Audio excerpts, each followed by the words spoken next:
நிறையுடைமை நீங்காமை வேண்டின் பொறையுடைமை போற்றி ஒழுகப்படும்.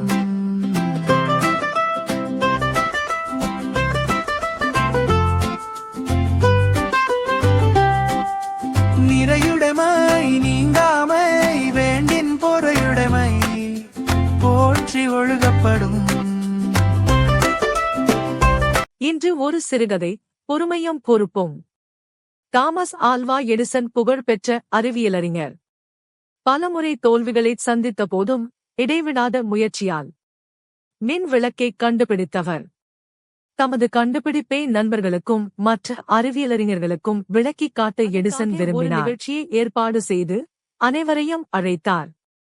நிகழ்ச்சி அவரது ஆய்வகத்தின் மேல்தளத்தில் நடைபெற்றது.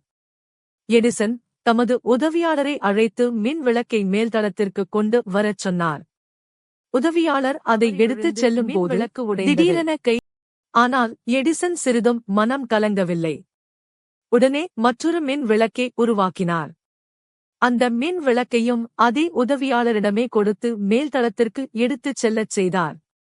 இதைக் கண்ட சிலர், மின் விளக்கை கீழே போட்டு உடைத்தவரிடமே மீண்டும் அந்த வேலையை ஏன் கொடுத்தீர்கள் என்று எடிசனிடம் கேட்டனர். அதற்கு எடிசன், உடைந்த பொருளை மீண்டும் உருவாக்க என்னால் முடியும். ஆனால் உதவியாளரின் மனதை காயப்படுத்தினால் அதை என்னால் சரிசெய்ய முடியுமா? மேலும் மீண்டும் அதே பணியே அவரிடமே கொடுத்தால் தமது பொறுப்பை உணர்ந்து அதிக கவனத்துடன் செயல்படுவார். அதனால்தான் இப்படிச் செய்தேன் என்றார். அப்போதுதான் எடிசனுக்கு வெற்றியைப் பெற்று தந்த பொறுமை குணத்தை மற்றவர்கள் முழுமையாக உணர்ந்து கொண்டனர். குறள்.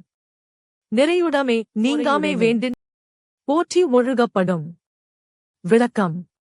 நிறை உடையவராக இருக்கும் தன்மை தம்மை விட்டு நீங்காமல் இருக்க வேண்டுமெனில் பொறுமையை போற்றி வாழ வேண்டும்.